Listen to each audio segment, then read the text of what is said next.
Shadows of the Oborozuki, the Covenant of Stealth. Chapter 10, Shiranui Scoundrel. Softness shall control the strength. Obi-Ichi. The sun rose from its slumber beneath the ocean to greet the passengers aboard the Black Raven's miniboats, soon set fully into a pale blue sky upon their arrival into the shores of Honshu. Merchant Sakaki Echigoya and the three noble bushi soon reached the mainland as its sands and dockyard welcomed them upon their arrival, while the shipyard guards gawked in confusion as they looked upon the several miniboats. Where is the ship, they thought to themselves as Merchant Sakaki-sama waved upon his arrival. What has befallen our merchant, the guards asked themselves. Upon mounting their boats they were quick to step onto the bridge, their bodies tense from the enclosed miniboat. The two disciples and one ronin helped to lift the remaining women and children off the Black Raven onto the bridge.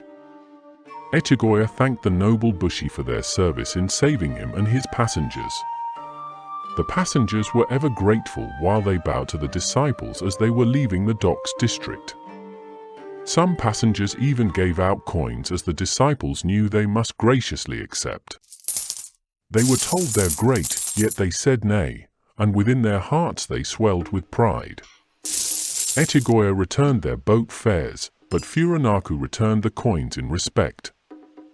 "Do you not need to pay for a new ship, Echigoya-sama?" asked Furanaku.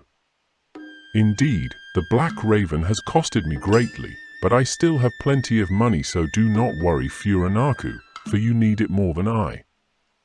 "Thank you so much, Echigoya-sama, you're too kind." Furanaku bowed in respect.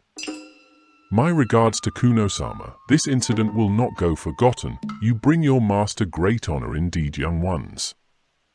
Echigoya bowed upon the disciples' leave as he waved farewell. "Wait till you see my new ship," shouted Echigoya, and the disciples turned to wave again. "It'll be great for sure, and make sure it's fireproof this time," shouted Ruji-san as he expressed mirth. Echigoya laughed in unison. "Indeed. With all that lacquer, it was an accident waiting to happen." Echigoya confessed in jest, and the disciples moved on. "He is right about the lacquer," said Furanaku. "Cannot deny that one." "Furanaku, what about Mikato?" asked Tatsumang. "That no good lazy lout," stated Ruji. "That scoundrel," replied Furanaku. "He sunk low after he lost his position in the court. We can't give up on him like that. Why not call past to see Mikato?" suggested Tatsumang. "We'll get him back in shape." "I was thinking the same thing," said Ruji.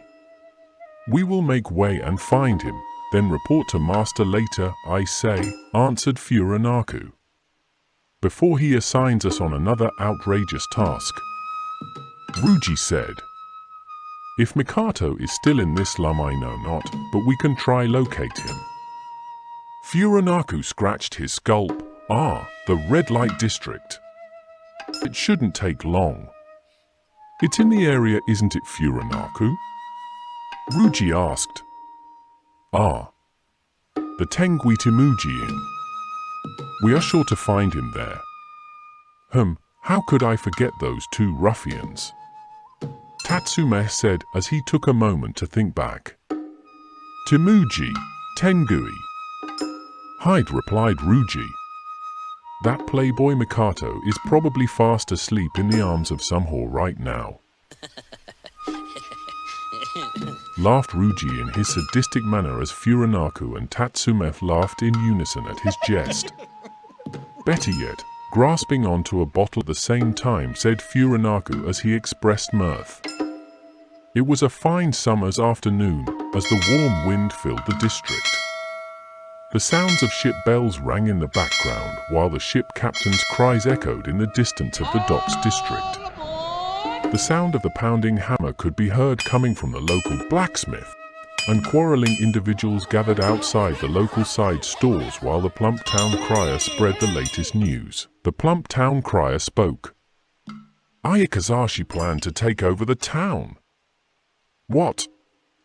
Ayakazashi, those damn swine, this isn't good at all. Furanaku stated. They haven't heard the last of Ruji. Next time I see those sake-guzzling scum, I'll tear them apart with my bare hands. Who are these Ayakazashi? Tatsume asked in curiosity. A powerful group of local mafia. Ruji answered. They think they run the place, and that they can do as they please. Furanaku replied. But not if I can help it. Ruji exclaimed. They will butcher anyone who walks in their way. Furanaku stated. I see, so you have had encounters with them? Tatsume asked. Our master killed the big boss's son, Hanshishi Saburo Kenji. Furanaku replied. Since their first mistake, they have tried to bring Lord Garuda down to regain face. Me and Ruji fought and killed some of their men by a local inn called Osui. Now they will stop at nothing to pay us back, so keep an eye out. How will I recognize them? Tatsume asked. Most of them were loose full-length kimono. The lower ranks wear azure blue and the middle ranks wear maroon. Ruji stated. The higher ranks wear embellished mustard-hued kimonos. They had a tattoo of a dragon wrapped around their body and the face of Hanya on the left side of their chest. Hi. Tatsumeng replied as he nodded. The sounds of laughter and social pleasure could be heard, while strumpets of the streets cried out in urgency for customers. The two disciples and the one lowly Ronin made tracks to one of the local inns nearby the red light district, within the docks, known as Tenguitimuji. Anyone in for a good time? The brothel mistress shouted by a local brothel and tea house. Exotic massage anyone, a feminine voice cried from another. Get more pleasure here. 6 fine ladies to choose from, shouted the local pimp, swaggering on the side streets by a well-adorned brothel and gambling pad. Who's your best girl? Ruji asked, leaning over to whisper to the pimp as he passed by, his hand covering his mouth. No time for pleasure now, Ruji-san, Furanaku commanded. We have more urgent pressing matters to tend to. Kuso. Maybe later, sir, Ruji said in regret, have business to attend to.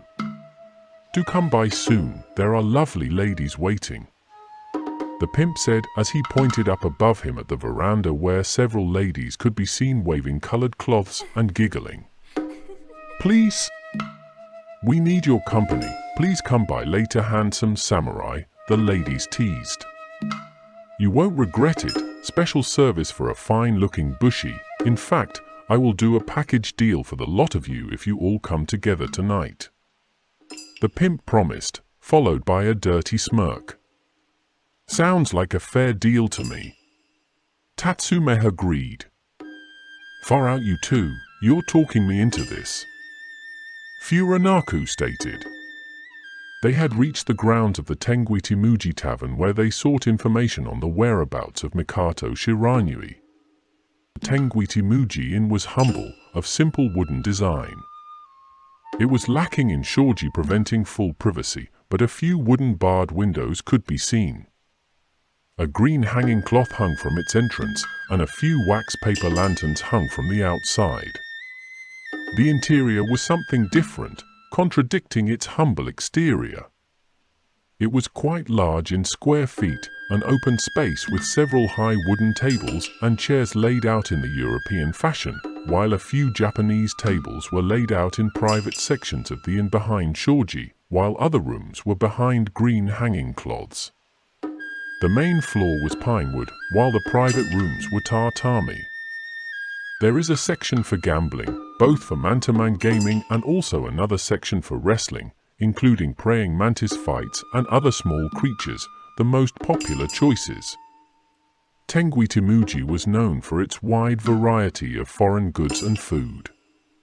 The Tengui Timuji Inn was owned by two of Mikato-san's long-term good friends, also old friends of Tatsume. They were known as Tengui, a sailor who was the big boss, and Timuji, the manager. Tengui earned his nickname because of his strange appearance. He was large in stature, he was bald, with a hooked nose that reminded people of a Tengu, long-nosed goblin. Tengui was responsible for providing the country with much herbs and wines, which he had imported from Europe and into the ports of Nagasaki for trade, but as a result he decided to make a living in Osaka, occasionally sailing out to sea for goods and trade. He met Timuji, the town rat whom he became best friends with along with Tatsume and Mikato, their drinking and gambling partners.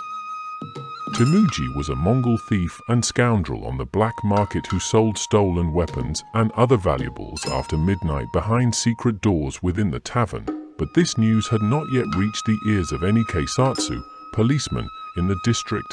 Lucky for Timuji, as such a crime would result in severe punishment and long-term imprisonment, sometimes even death.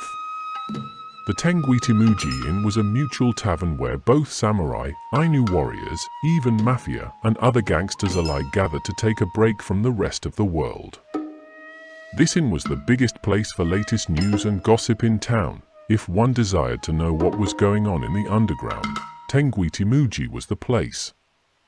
No fights ever broke out in the inn, and it was accustomed that all weapons be left against a wall behind the bar. As Furanaku and Ruji approached the entrance towards the hanging cloth, they read the sign, "All weapons to be placed behind bar. Those who do not comply will be refused entry." "No one touches my sword," shouted Ruji to the inn bouncer as he entered through the green curtain. The bouncer was vaunting and large, bald with a goatee and a loose dull green kimono. "Nor mine either," said Furanaku after him. "It is our custom here. I cannot let you pass lest you put away your swords." "No one besides Furanaku or my late father has ever touched my sword," Ruji shouted. "No one wants to touch your swords, probably tainted anyway," shouted Tengui from across the room. "So just put them over there yourselves then. Do as the rest of the patrons in here have to do, or the next option is simple. Leave." "Fine. But if anyone touches it, I'll kill them," shouted Ruji. "Why, you're worse than Alikazash's men," sighed the inn bouncer. "You dare compare me with those low lives?" Ruji exclaimed in insult. "Boss, shall I kick him out?" he asked the bouncer. "No need for that, Hamuro," replied the husky voice of Timuji as he approached the band of three, a tall and lanky chap covered with a green cloak, his eyes deep and shadowy. The hair dangling beneath his olive-green cloak was medium length and straight, a narrow, thinly trimmed moustache sat above his lips, thin hair stuck out from his chin as if he had tried to grow a beard but failed. "I know these men well. Take no worry of the mouthy one. Ruji-san, you have always been the big talk." "Timuji, it's been a while." Ruji and the others gave a nod of the head in respect.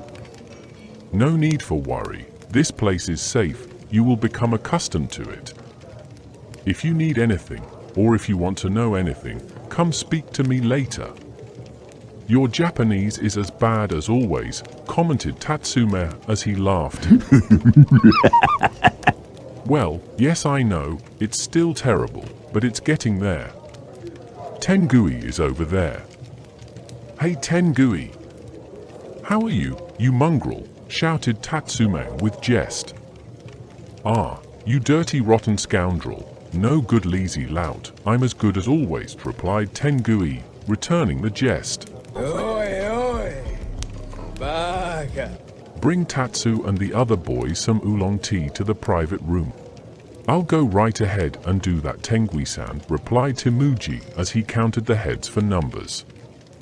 "Take a seat over there in the private section behind the shoji. No one's using it at the moment. It's our best room."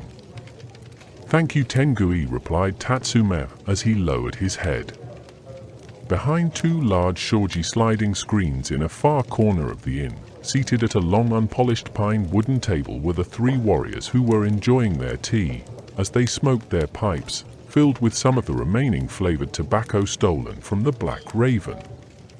Tatsume picked up his bamboo teacup and began to sip his tea. Why so hot? Complained Tatsume. Don't be so damn ungrateful, you monkey shit, said Tengui with slight jest. Greasy scumbag, shouted Temuji to Tatsume, poking his head through the sliding doors. Shut up, you street rat.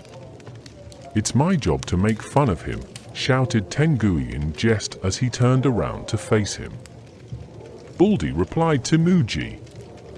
Now, it was me who took you off the streets, remember? If you talk to me like that, you can go back to being a pickpocket, replied Tengui. Temuji gave a rude gesture to Tengui and tucked his head inside his hood. With his head down, he walked away. Hey, Tengui! Furanaku shouted. Yes, Furanaku, he replied. I understand Ayakazashi come in here. They cause you any trouble? They know they can't do that here. We have the occasional quarrels, but nothing serious, lest my bouncer Hamuro Geki and his boys teach them a thing or two. I see. What can you tell me of the organization? Any leads? Why involve yourself with them? You're asking for trouble. The shit's already begun to spread. We have already fought and defeated them once already. It started with our master, so it's business now. I see. Well, I can tell you a few things.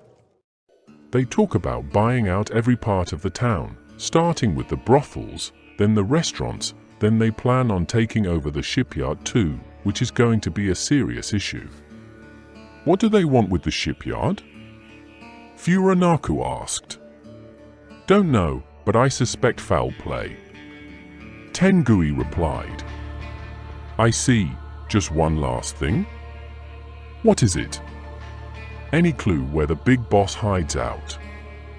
No one knows that, but rumor has it that he visits the Gama house once a week to discuss business with the Gamabunta, the town's biggest successful player. I see. Thank you. That should give us a few more leads. You're crazy. Just be careful. There is foul work at play here. I feel it in the air. Japan is changing. They must be stopped nevertheless. Ruji exclaimed. I guess someone must do it. Anything else you want to know? Tatsume. Furanaku looked towards Tatsume, inviting him to speak with Tengui about the main matter. Oh, by the way, Tengui. Tatsume shouted. Go on, Tatsume. I'm going to need to know the whereabouts of Mikato-san. I haven't seen nor heard of him for years. Mikato-san, eh? Is he okay? Is he okay, you ask? He comes here almost every day, usually at night, before he goes to embrace upon those whores in the red light district. Mikato, every whore's favorite customer. Laughed Ruji in his sadistic manner as Furanaku and Tatsume laughed in unison at Tengui's words. It's not all that funny. Tengui stated. That idiot. He has got himself into so much trouble, rivalry with the other samurai and a few run-ins with local mafia in the district, and the gambling debts he cannot afford to pay. He has been behind bars more than twice already, and it was me who paid for his freedom every time. I paid his debts, so now he is indebted to only me. I see, a real shame, said Tatsume as he shook his head in disgust. The others followed. But what you did for him was kind, Tengui. But listen, we really need him. That's going to cost you. Tengui replied. How much do you need? Asked Tatsume. 300 ryo. Oh, so much? Tatsume replied. Take him or leave him. Maybe Ryuji and I can help with that, Tatsume. Furanaku said. Ryuji, how much do you have on you? Asked Furanaku. About 400 ryo. You? Almost 300. Let us split. You give 150, I'll give 150, and Tatsume needn't give any at all. Furanaku decided. Done. Ryuji concurred. They gathered their coins and passed them to Tengui. Done. You will find him in the southwest corner of this district, a small cabin with the image of a crane on the shoji screen. I see, then we must move right away. Furanaku commanded. Oh, and slap him for me when you see him, will you? Tengui said. Tell him to give my dice back too. Hi. Tatsume replied. Can I be the one to do it, Tatsume? Ryuji asked as he rubbed his hands together with excitement. If you so desire, I don't give a shit, Tatsume replied. The disciples raised themselves from the table and made way outside the inn as Tengui saw them out. See you again soon, I would imagine, Tatsume said as he waved goodbye. Most certainly, take care, Tatsume-san. Tengui lowered his head as he watched his good friend with party leave the area. Together, Furanaku, Ryuji and Tatsume made way over to the southwest corner of the district to find Mikato's abode. This must be it, said Tatsume, a small cabin with the image of a crane on the shoji. This has to be the estate of Mikato. An estate? This? A Shiranui bodyguard lives here? How could he sink so low? Ryuji grunted in disgust. What happened to Mikato's real estate? Furanaku asked. Must have been claimed by gangsters when he couldn't pay up. Tatsume said. I would hate to imagine it. Furanaku said. It's his own damn fault for being an ass. Ryuji said. I bet you he'd have never imagined that we would be here right now to set him straight. Tatsume said. A funny thought, because we are going to discuss matters he would have never seen coming, stated Furanaku. Motivating Mikato to do anything is not going to be an easy task, replied Tatsume. Without hesitation, Ryuji forced open the shoji screen as it slammed upon its hold. Mikato-san! Shiranui Mikato, shouted Ryuji as he walked unwelcome into Mikato's unkempt three-room humble abode. The house was basic, half-wooden floor and tatami, a cupboard and a chest in the bedroom, another cupboard and a cooker in the main room, and a table in the guest room. A Kamidana shrine sat above the guest room, musk incense still burning, covering the smell of alcohol as Mikato laid in his bed in a half-drunken state. What the hell? Hearing noise, Mikato groaned in the distance within his bedroom. Ryuji slid open the torn shoji to his room and entered like a mad bull while the others followed. Get the hell up! It's afternoon, damn it, shouted Ryuji as he and the others made way to Mikato's room to stand at his bedside. Ah man, it couldn't be him. I must be hallucinating again. Mikato groaned. It's me all right, the demon who has come to punish you, and if you don't get up I'm going to scorn your ass. Ryuji demanded. It is you, replied Mikato. Ryuji-san. And Furanaku-san too. And Tatsume-san. Get yourself up right now. Ryuji demanded. Ah, for peep's sake. I'm naked and I got a major hangover from last night, replied Mikato. The Ronin bard was handsome with green eyes, but his golden hair was now long and unkempt. His 5 foot, 6 inches narrow frame looked fragile as he laid in his drunken state. His pale naked skin was exposed with his blankets half off. What the hell are you all doing here anyway? Mumbled the drunken lazy voice. It has been a long time, Mikato-san, stated Tatsume. "What are the three of you up to? Are you doing something interesting today?" "Yes, in fact." "Ruji-san, can you do me the honors?" Tatsume asked in a suggestive manner. "Certainly." The hand of Ruji met the pale face of Mikato. What was that for? His hand to his cheek, now vermilion. "Tengui sends his regards to you," replied Ruji. "What do you mean?" "You're ours now," answered Furinaku. You didn't." "Oh, but we did," replied Ruji. "Tengui wants his dice back," said Ruji. "I see, it's over there on the bench." Mikato pointed towards a small black cup by his wardrobe. Ruji walked over to find a black dice with white dots. As he felt its weight and bounced it in his palm, he could not help but notice that it was an illegal weighted dice. Without hesitation, Ruji placed it in his pouch. "We're going to go out for some lunch and you're coming," demanded Ruji. "Looks like I don't have a darn choice." "Ah, bloody hell, give me an hour and I will get ready." "What? An hour?" said Ruji. "What are you, a woman or something?" "Furinaku, yes, but not you as well." "I most certainly am going to need the time," replied Mikato. Ruji rolled his eyes in annoyance. "All right then, but hurry the hell up. And for peeps' sake, put some clothes on, will you, Mikato?" Mikato walked naked into his garden to wash himself down with the water buckets. The water was cold and stung his naked skin as it flowed down his body. Mikato shivered while he scrubbed his skin and washed his hair, combing it out in strands as he used linseed oil to loosen it and fix it into place. He then wrapped his hair with white silken cord in a low-down ponytail, with long strands of hair hanging from his forehead in front of his face.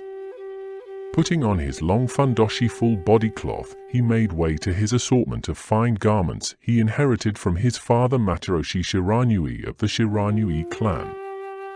Mikato searched through his old wooden wardrobe, which contained a wide assortment of lacquered boxes that held many elegant gowns and hakama pants, some in which he had not seen or worn for many years since his service as a bodyguard at the Owari Palace. Dressing into his favorite garments, he boasted a fancy medium blue huge silk kimono adorned with golden dragons printed on it, which was worn over a long-sleeved fishnet tight top. A thick black fancified obi was wrapped around the kimono at the waist, covered by fine black cotton kobakama pants that puffed out from the thighs and narrowed at the ankles. White cotton tabi were worn on his feet, covered by high-quality 9-ring waraji straw sandals. Mikato picked up his neglected sword from its lacquered stand by his Kamidana personal shrine and opened it. As he stared at the blade he had so neglected, a nostalgic feeling came over him.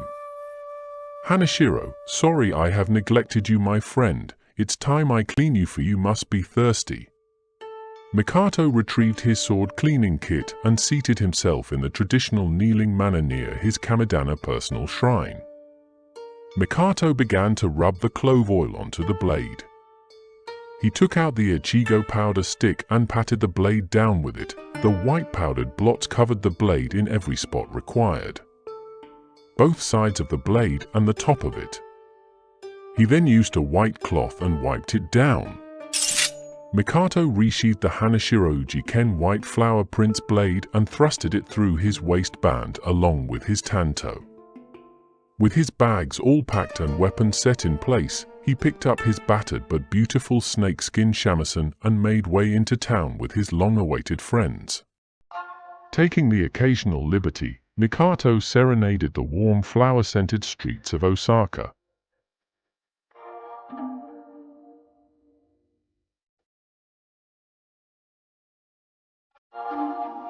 Thank you. I am Shigana Sensei, also known as Frankie Traino.